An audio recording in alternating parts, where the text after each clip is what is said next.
And I've cataloged the inanities on structures in my head.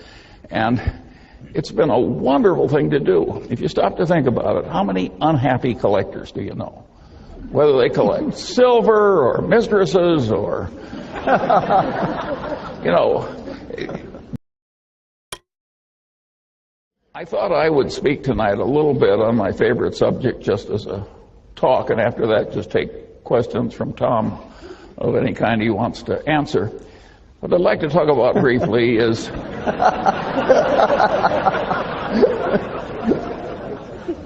table. You think I'm kidding? And the topic I'd like to talk about briefly is common sense.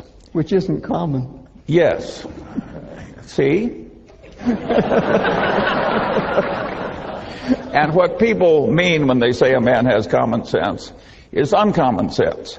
And usually they don't mean that the man has a narrow little activity he's good at, like knitting sweaters, and he sticks to that. What they mean is a man that can operate over a pretty broad range of human territory without making any big boners. And that is a very important thing to be good at, and the question is how you get it. I was very lucky in my own life because every place I looked, at the pinnacle, there was a guy that was better than I was. And one of my father's best friends was a great surgeon with a vast mechanical ability. And I knew what this man did with his mechanical abilities in inventing all these spreaders and things he used to do his operation, that I would never be as good as he was. And everywhere I looked, there was somebody like that. And there was all this folly out there, and I suddenly realized, if I just avoid all the folly, you know, maybe I can get an advantage without having to be really good at anything. And I kept doing that all my life, and it worked so well that I enjoy sharing it with people like you. It really works to tackle much of life by inversion, where you just twist the thing around backwards and answer it that way. I actually gave problems to my children, and once when I had all of them together, I said, well, there's an activity in America. There's a one-on-one tournament, and the national champion became the national champion on two separate occasions, 65 years apart. Name the activity. And 7 of my children could not remotely do it. The 8th is a PhD physicist, and he did it very quickly. And what he did was he just turned it around. He says, it cannot be athletic. And he realized that no 85-year-old was ever going to win an athletic thing with the neurological and other deteriorations that are so evident tonight on the stage.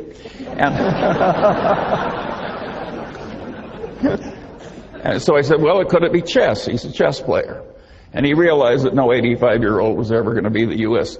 chess champion. He knows what a chess tournament is like. But that led him to checkers, a game that you could almost master with enough experience. And of course, that was the correct answer. It took him about 15 seconds. All kinds of problems like that look so difficult. If you turn them around, they are quickly solved. And so this process that I've gone through life doing of identifying folly and trying to avoid it has worked wonderfully for me. Another trick that I got very early was that I loved big ideas that had a lot of instructive power.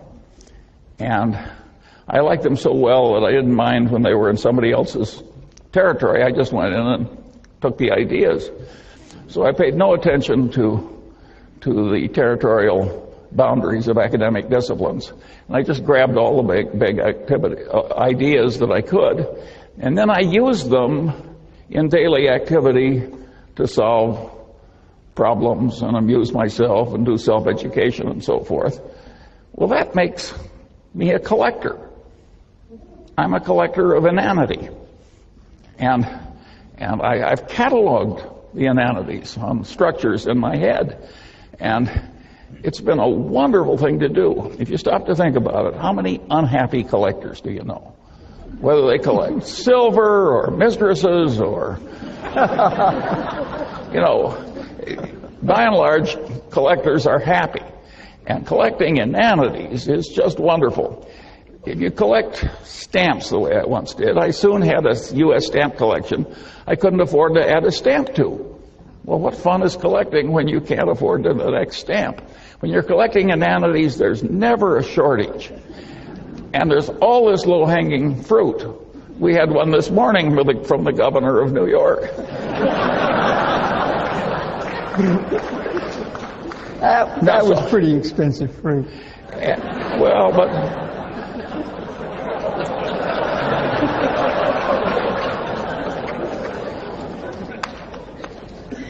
And so, this is just a wonderful activity, and it's amused me and instructed me all my life. And another thing that I got into when I did that was to be very interested in seeing how these ideas interplayed together. There's not big academic reward or worldly reward for integrating one discipline for a strange discipline, but a strange discipline that's not your own. So if you do it in your head, you're in a territory without much competition. Warren always says you should take the high road in life because it's less crowded. And this is a less crowded mental road in life, and it really works. And of course, when you do that, you get into issues where ideas are in conflict. And of course, it demands synthesis.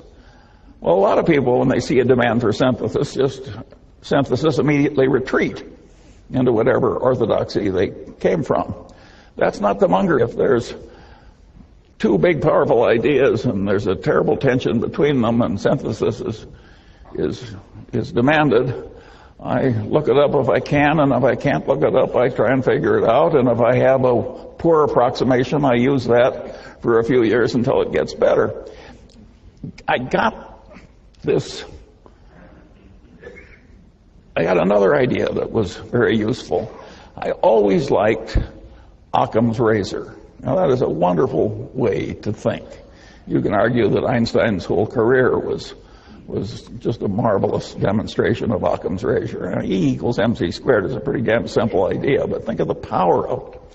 And then Einstein developed, some people say, a counter-corollary to Occam's razor. This may be apocryphal because I've never seen it in any original source I trusted, but I've seen Einstein quoted with this observation over and over again. Everything should be made as simple as possible, but no more simple. Well, if Einstein didn't say it, he should have said it, because this is a very sound idea.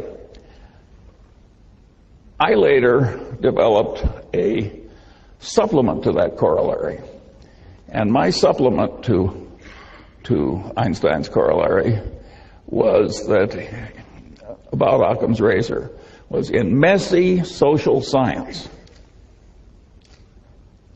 if the result you're observing is a Lollapalooza, look for a confluence of multiple causes, multiple forces operating in the same direction. I got to that idea when I was trying to explain to myself how the Moonies were able to get some student to come out for a weekend in the country. And at the end of the weekend, the guy was a brainwashed zombie who was the slave of some megalomaniac nutcase for the rest of his paltry life. And this is obviously a Lollapalooza result. And so I looked in academia for an easy, correct answer to this, and of course I didn't find it. I finally stumbled across a popular book done by some psychiatrist founded by the Rockefellers, who had studied the last work of Pavlov. And Pavlov had these dogs in these cages, and when the Leningrad flood came in 1920, it went right up to the dogs' noses, and they damn near drowned and died, but didn't, and the stress was perfectly horrible. And they'd all been conditioned to have these dog personalities, and when the waters receded, the personalities had reversed. Well, Pavlov, being a great science, spent the rest of his life giving nervous breakdowns to dogs and trying to reverse those breakdowns. And this is not pretty reading, but it was very instructive. And I realized that the Mooney methods and the involvement of stress was clearly part of it. I also realized that the psychiatrist did not have an adequate explanation. Well, finally, I stumbled into psychology, in which I'd never taken a course, and so I just bought the 3 main textbooks in Psych 101 in the country, and I riffled through them quickly. And, you know, I could pick up the 20 main ideas in social psychology very easily, and when I used them as a routine system, I could see that the Moonies were using about 6 of these things in combination with the Pavlovian stress. And just as the dog's brains snapped in the Leningrad flood, the Moonies have a term in their conversion method causing the target to snap. Same damn idea. And I found that very interesting. And because I'd reached a conclusion, a very unpopular, unpolitically correct conclusion that I've just given you, because it gets into religion's conversion is a tough subject. But at any rate, it satisfied me, and so I expanded it into this corollary of looking for a confluence of causes when you see a Lollapalooza result in social science. And that has been enormously helpful to me, because I find that a lot of social scientists have a weird mania where they twist everything into whatever little concept they started with. Again, it's that old saying, to a man with a hammer, every problem looks pretty much like a nail.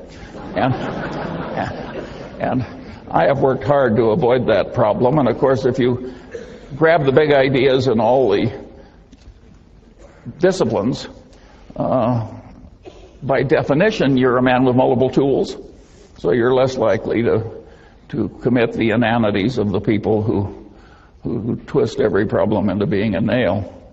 Well, at any rate, there were a series of tricks like that I used as I went through life, and it was amazing how many times I'd find something that I could easily solve with my little bag of mental tricks that had missed other people who were eminent in their field. I could go right into their territory sometimes and see more clearly than the professional denizen how his conclusions fit into the bigger picture. Again, this is a very dangerous attitude to have in ordinary social discourse. But it's a very good way to invest money. And at any rate, that's the kind of a peculiar man you have here tonight. And of course, I idolized Ben Franklin because I identify with him. Of course, he was so much more talented than I am. It's just a joke to make the comparison. But at least he was a totally self-educated man that wandered over a vast amount of territory and was pretty competent over the full range. And a lot of Franklin's knowledge was psychological too. He was a great observer of human nature. And so there are implications, of course, in this attitude of mine in academia. And the implication is very simple. Social science in America is very poorly taught. And the people who are the denizens and the people that they teach are way more incompetent than they need to be. The solution is to get all these social scientists, or the ones that have the capacity to do it at least, so that they are comfortable across the boundaries of disciplines and see where the ideas conflict. Let me give you a simple example.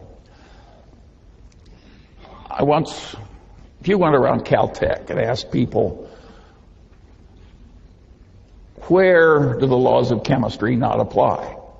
Practically everybody would say, well, they don't work in a hot plasma. No big deal. But if you ask a bunch of people that have taken the main course in economics and have gone on to business school in America, and you say, well, you're selling something in which is measured in units, and you want to sell more units. Do you raise the price or lower the price? Well, they've seen supply and demand. You lower the price. Then you say, tell me the occasions on which, if you want to sell more units, you raise the price. Now, this is an intelligent group. You've been through social science. I'm giving you some time. Will anybody who has the right answer raise his hand? Yeah, luxury goods, that's what do. About 1 in 50 comes up with the idea of luxury goods. Right. That the price is sort of a signal that it's high quality, and if it's not a signal of high quality, it's a way of bragging to your friends that you have both discrimination and money. But one other interesting example is the one that happened to my Caltech educated friend Bill Ballhaus, who was CEO of Beckman Instruments, a company founded by another eminent Caltech professor. And Ballhaus had in his business collection a company that made some complex gizmo that they sold for a lower price than the other two gizmos in the market, and yet it was much better, and it had lousy figures. And Ballhaus took one look at it, and he realized that it was a gizmo where, if it failed, it imposed enormous costs on the owner of the gizmo, and he recognized that the price being low was sending the signal wrong in reverse. This can't be very good, or it would. So he raised the price enormously and sold way more units, and of course the profits went up at a truly dramatic way. So these idiots that can't answer the question are leaving a lot of money on the table that a man like Ballhaus knows how to get. And the world is just full of opportunities like that for people who get the main points and go across it. But of course, that's not the main answer to the question. That's just the Ballhaus byway. The main answer to the question is very simple. Suppose you raise the price and use the money to bribe the other guy's purchasing agent. Well, you can laugh because it's so obvious once somebody points it out. But who was raising his hand over that one after all the fancy education you've had?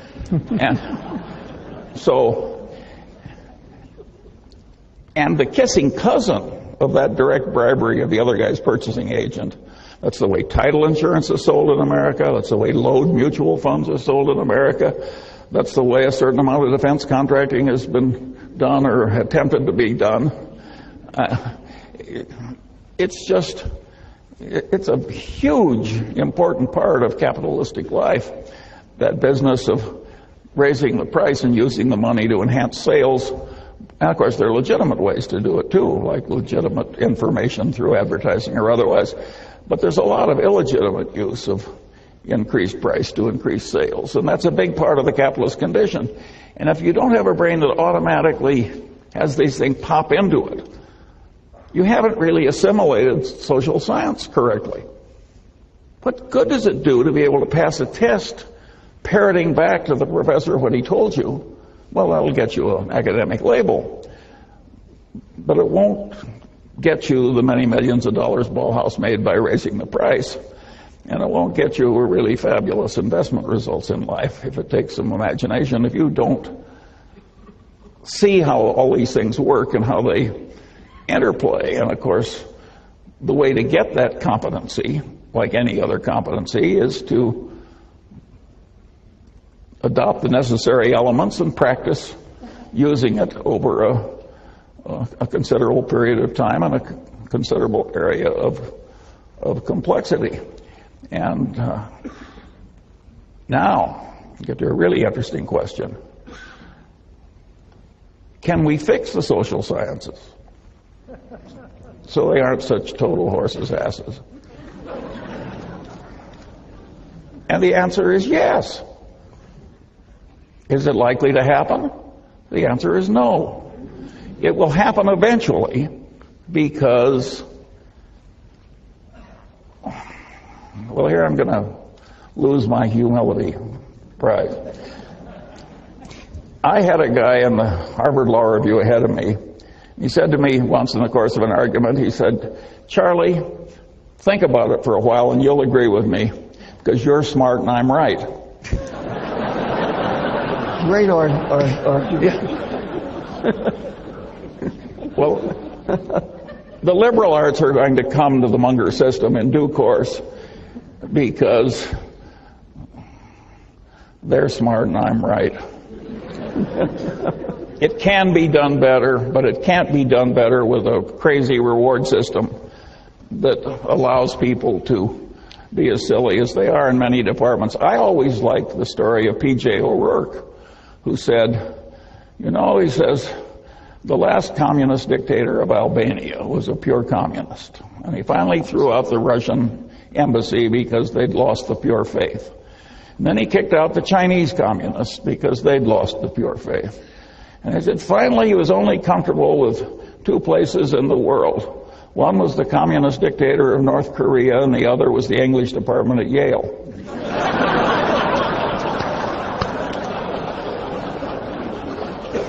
Well, you think I'm kidding, but there is a lot of extreme craziness in some of the liberal arts, and they select people who share their craziness. And it is not necessary that academia tolerate forever this lack of multidisciplinary competence. It's not that hard. If some aging, untrained, fat, old man can do it, you know, surely the young, brilliant liberal arts people can do it. It will take a different incentive and a different system. It might even be that a place like Caltech could do it, but they'd have to get a rather unusual person to do it for them. Oh, all right, now I'll turn it over to...